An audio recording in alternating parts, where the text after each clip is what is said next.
আজ আমি হাজির হয়েছি অযোধ্যা, বারাণসী, প্রয়াগের সম্পূর্ণ ট্যুর গাইড নিয়ে। কিভাবে গেলাম আমরা অযোধ্যা, বারাণসী আর প্রয়াগ একসাথে, সেটাই আজ আমি আপনাদেরকে বলবো। প্রথমেই আমরা চলে গেছি মালদা টাউন স্টেশনে, আর এখান থেকেই আমরা ফারাক্কা এক্সপ্রেসে করে রওনা দিলাম অযোধ্যার উদ্দেশ্যে। সন্ধে 7:30টার সময় আমাদের ট্রেন যাত্রা শুরু করেছিল।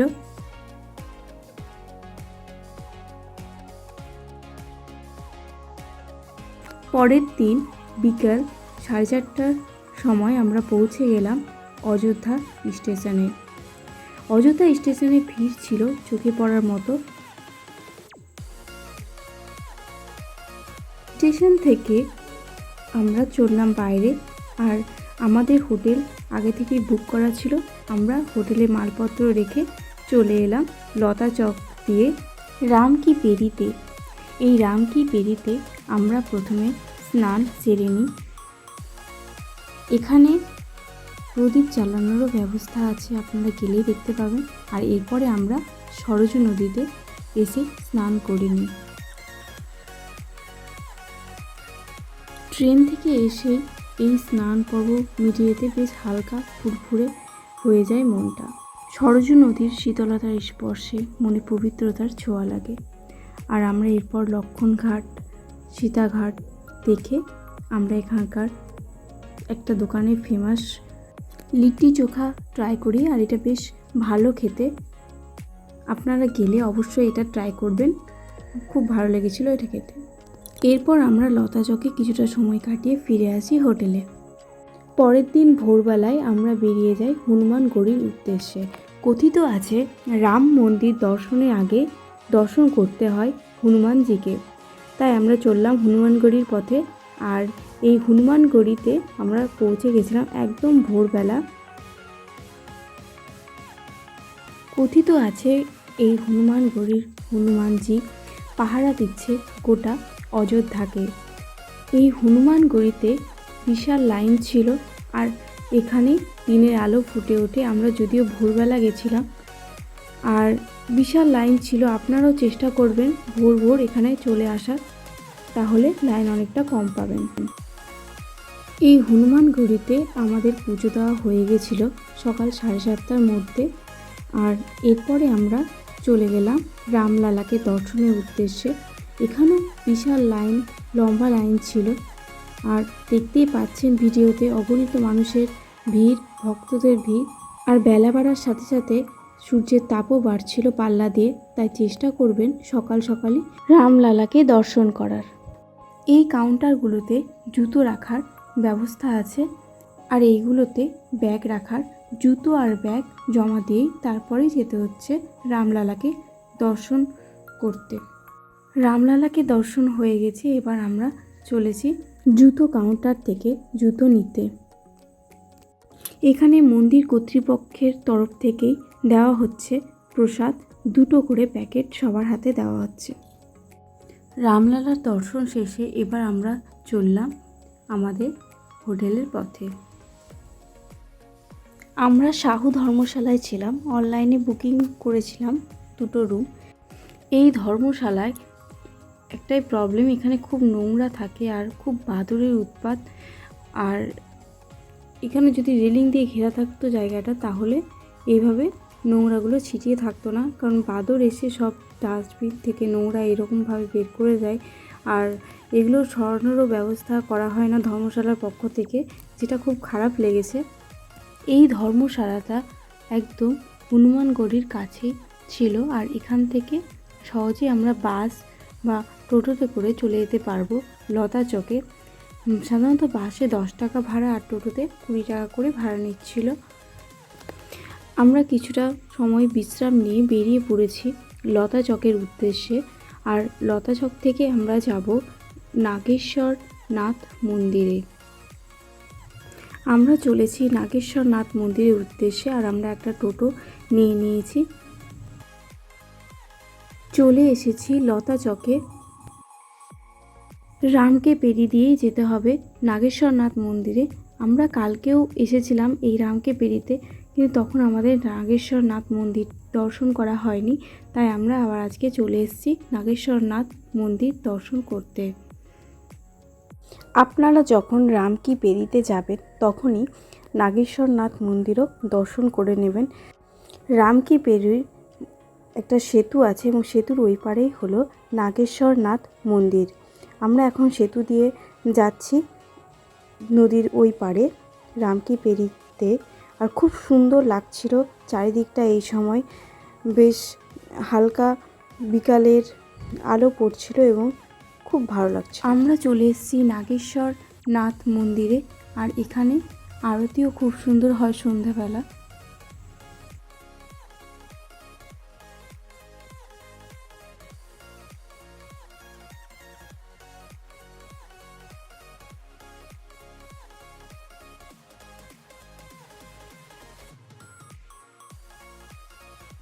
এই মন্দিরে একটা নতুনত্ব জিনিস দেখলাম, এখানে নন্দীকে কানে কানে বলে দিতে হয় নিজের ইচ্ছের কথা, নিজের প্রার্থনার কথা। মন্দিরের বাইরে এখানে খোদাই করা হচ্ছে এই নাগেশ্বরনাথ মন্দির সম্পর্কে। এরপর আমরা অযোধ্যার কয়েকটি স্পট ঘুরে দেখব। তার জন্য আমরা প্রথমেই চলে গেলাম হনুমানগড়ির কাছে। এই হনুমানগড়ির কাছেই হলো দশরথ ভবন। আমরা যাব এখন দশরথ ভবনে, যেটা হনুমানগড়ির কাছে।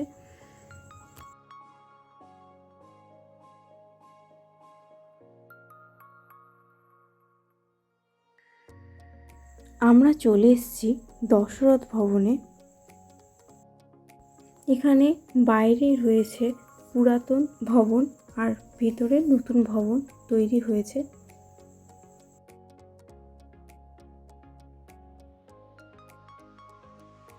সন্ধে হতে আমরা বেরিয়ে পড়লাম এই দশরথ ভবন থেকে।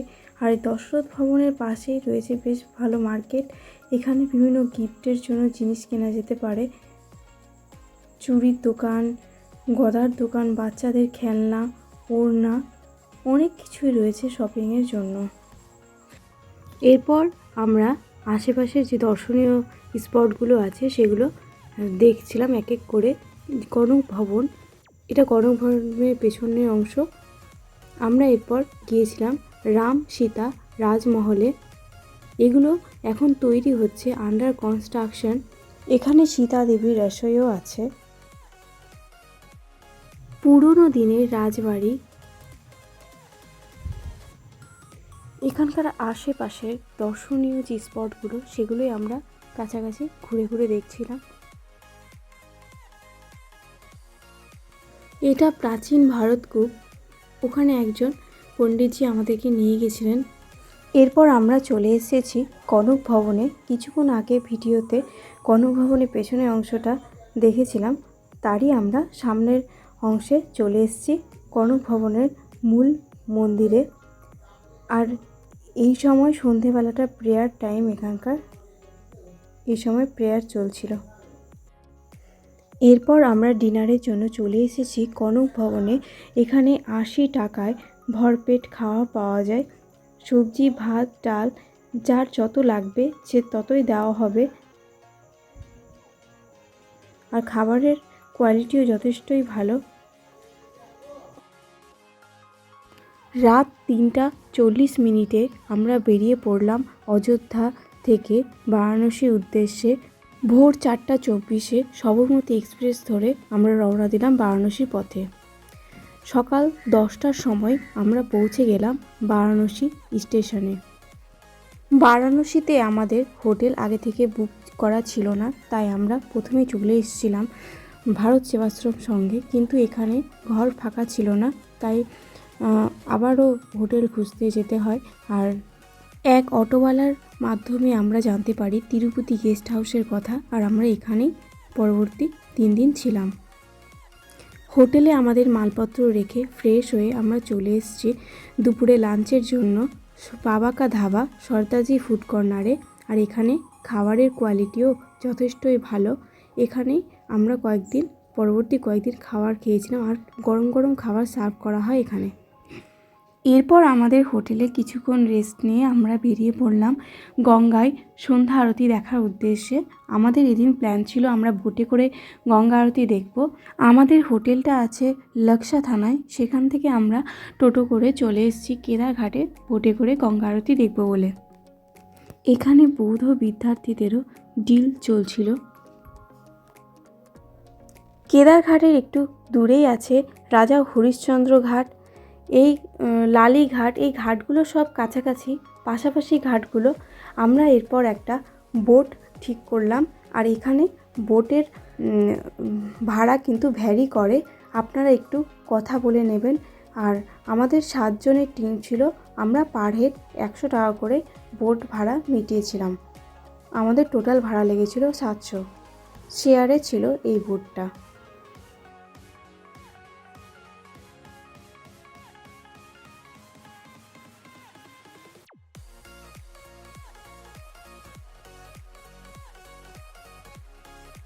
আমাদের বোটের চালক ঘাটগুলোর নামের সাথে আমাদের পরিচয় করাচ্ছিলেন। আমরা একে একে দেখলাম দশমেধ ঘাট, মণিকর্ণিকা ঘাট, আর এই যত সন্ধ্যা বাড়ছিল তত ঘাটগুলোর সৌন্দর্য যেন বেড়ে যাচ্ছিল, আর খুবই সুন্দর লাগছিল এইভাবে বোট রাইড করতে। আমাদের বোট চলেছিল দশাশ্বমেধ ঘাটের দিকে আমাদেরকে সন্ধ্যা আরতি দেখানোর জন্য। এই দশাশ্বমেধ ঘাটেই হয় বারাণসীর বিখ্যাত সন্ধ্যা আরতি। আমাদের বোট এসে থামল দশাশ্বমেধ ঘাটের কাছে।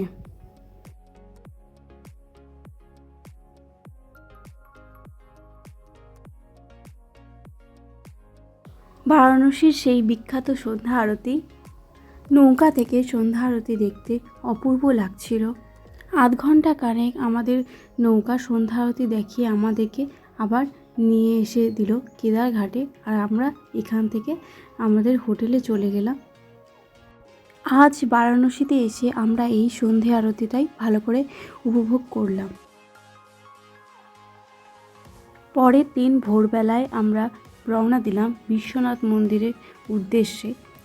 ভোরবেলায় আমরা গিয়েছিলাম, তাই লাইন অনেকটাই কম ছিল, আর কম ভিড়েই আমরা পুজো দিতে পেরেছিলাম।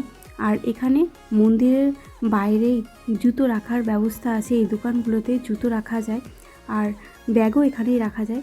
আমরা সকাল সকাল পুজো দেওয়া আমাদের হয়ে গেছিলো। মন্দিরের ভেতরেও জুতো আর ব্যাগ রাখার ব্যবস্থা আছে। বাবা বিশ্বনাথকে দর্শন করার পর আমরা বিশ্বনাথ মন্দিরের পাশেই মা অন্নপূর্ণাকেও দর্শন করেছিলাম, আর আমাদের সকালের জলখাবারটা এখানেই খেয়েছিলাম। এখানে সকালে, দুপুরে আর রাতে ভোগের ব্যবস্থা আছে।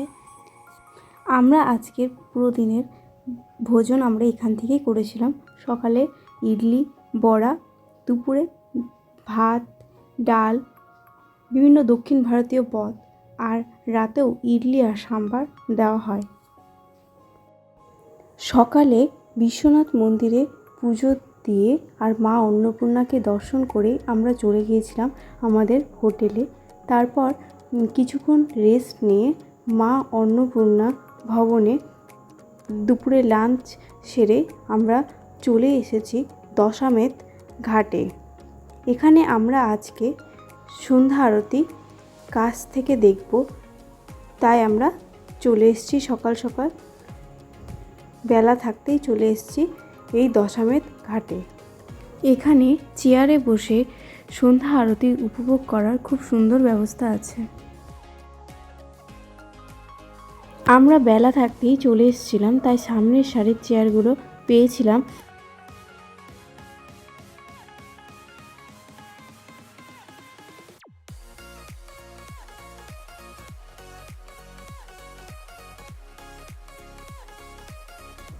সন্ধে হওয়ার সাথে সাথেই শুরু হয়ে গেল প্রস্তুতি। বেলা বাড়ার সাথে সাথে ভক্তদের ভিড় ছিল চোখে পড়ার মতো। আরতি দেখার জন্য সবাই অধীর আগ্রহে অপেক্ষা করছিল।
সন্ধ্যা আরতি দেখা হয়ে গেলে আমরা এবার চললাম কাল ভৈরব মন্দিরের উদ্দেশ্যে।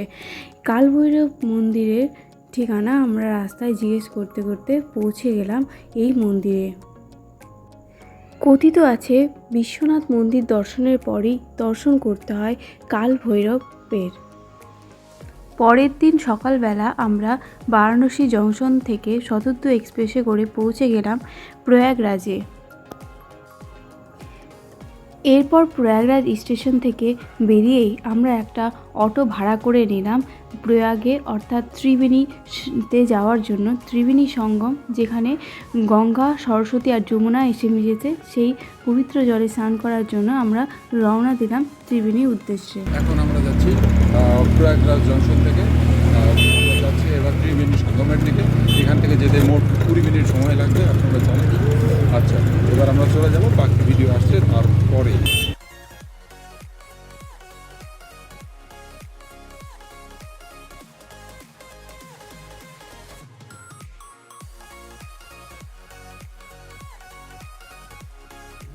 এই যে প্রাচীরটা দেখা যাচ্ছে, এটা আকবর কিলা, আর আমরা চলে এসেছি ত্রিবেণী সঙ্গমের একদম কাছে।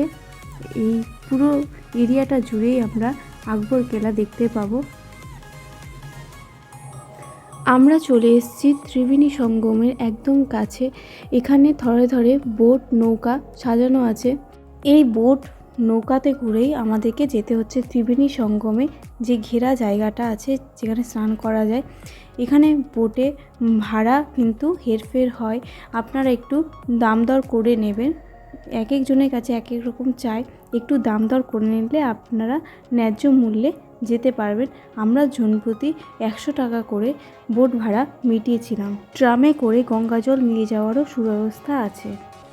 ত্রিবেণী সঙ্গমে এলে মাথা মুন্ডন করানো একটি পবিত্র কাজ, তাই আমার শ্বশুরমশাইও মাথা মুন্ডন করেছিলেন। আপনারাও চাইলে করতে পারেন।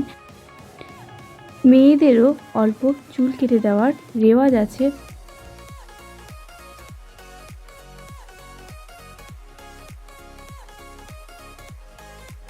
এখানে বাচ্চাদের চুল মুন্ডন করা হয়।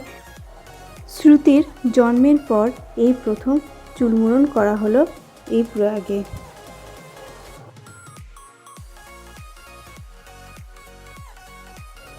চুল মুন্ডনের পর আমরা বোটে করে রওনা দিলাম ত্রিবেণীর উদ্দেশ্যে।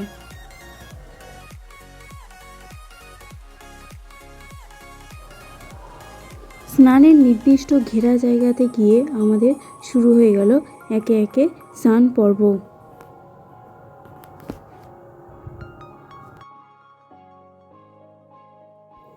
ত্রিবেণী সঙ্গমে স্নানের পর আমাদের বোট এগিয়ে চলল তীরের দিকে।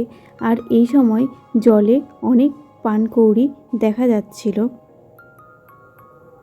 কাছ থেকে কয়েকটা পানকৌড়ি দেখানোর চেষ্টা করলাম, যা আমার মোবাইল ক্যামেরায় ধরা পড়েছে।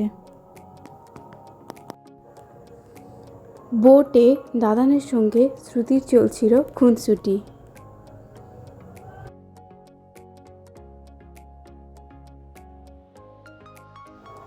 স্নান করে নিয়ে এবার আমরা তীরে এসে প্রথমে গেলাম আকবর কেলা দিকে।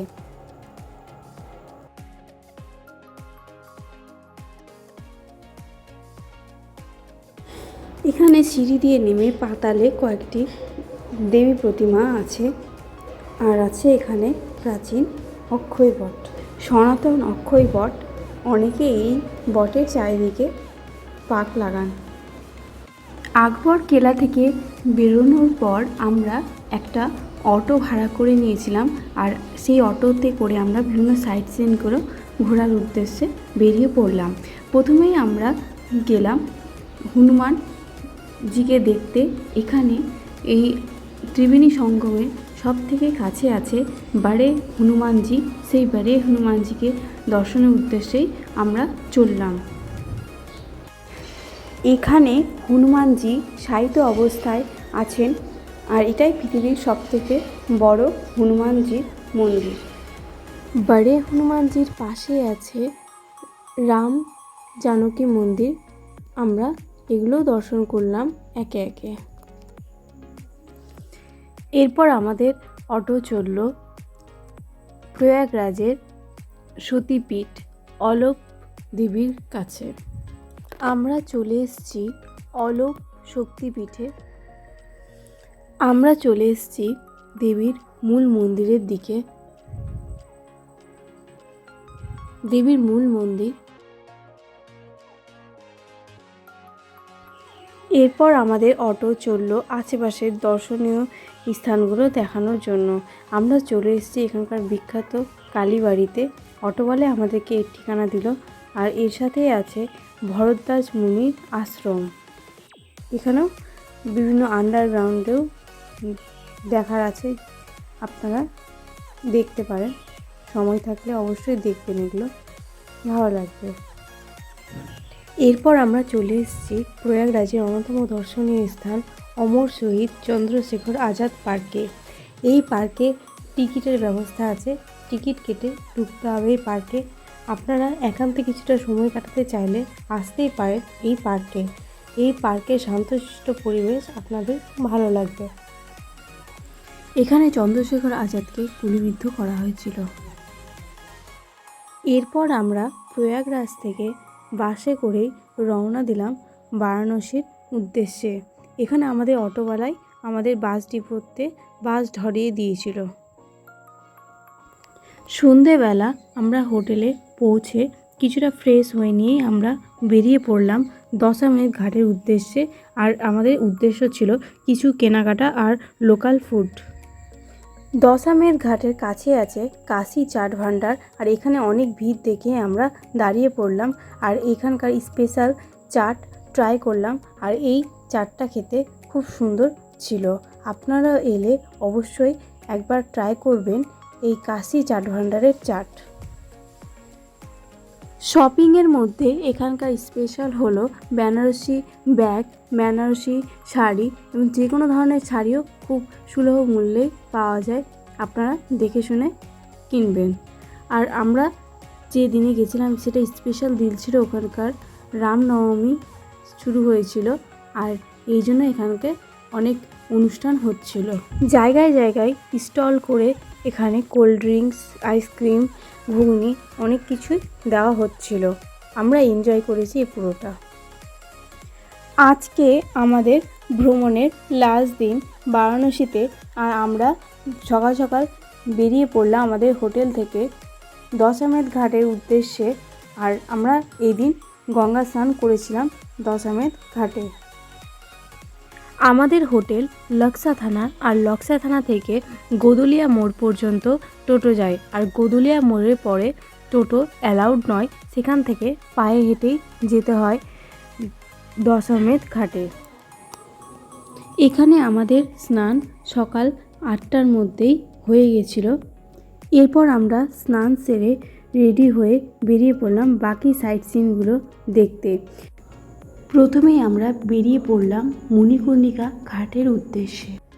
এরপর আমরা শ্রীরাম ভাণ্ডারে, মিষ্টান্ন ভাণ্ডারে লুচি তরকারি খেয়ে আমরা বেরিয়ে পড়লাম বাকি সাইট সিনগুলো দেখতে। আমরা চলে এসেছি হনুমানজির মন্দিরে। এরপর আমরা দর্শন করলাম শ্রী তুলসী মানস মন্দির। আর এইখানে তুলসীদাস লিখেছিলেন হনুমান চালিসা।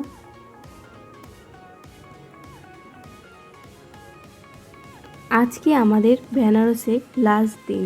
আর বেনারসে আসবো আর লস্যি খাবো না তাই কি হয়? তাই আমরা লস্যি ট্রাই করলাম পেহেলওয়ান লস্যিতে।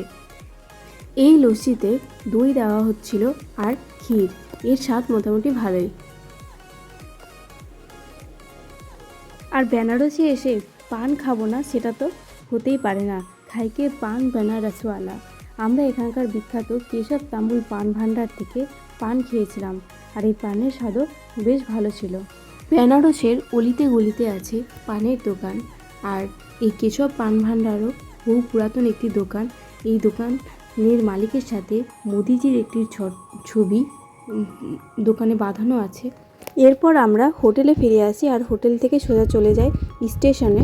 আর আমরা এদিন ফারাক্কা এক্সপ্রেস করে রওনা দিই মালদার উদ্দেশ্যে।